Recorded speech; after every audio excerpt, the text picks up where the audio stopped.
In Excel, if you had an equation v is equal to u plus at, and we have to evaluate these values, varying values of t, you set up a spreadsheet like this. The equations probably look like this. You have the equation for the first line, and then we are increasing the time value and then calculating the v value. And if you do this much, you will get the results of all of these. Now ZCubes brings in a new way to compute using spreadsheets. So in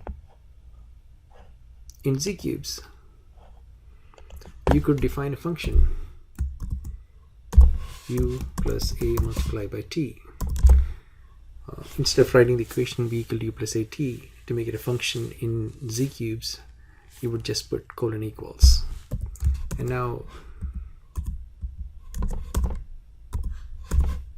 here I'm entering the values, and I can compute for one value of v, but we could also do an arrayfy on the function v, so I can do all of these calculations and get the values like 10.8 to 20.6 and so forth.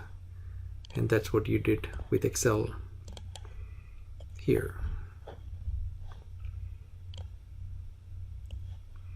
So it's a lot easier to compute with ZCubes, and I can send this output to a cube, and I can convert this to a calc and do other things with it. So this is a first level demonstration of how ZCubes differentiates itself from Excel.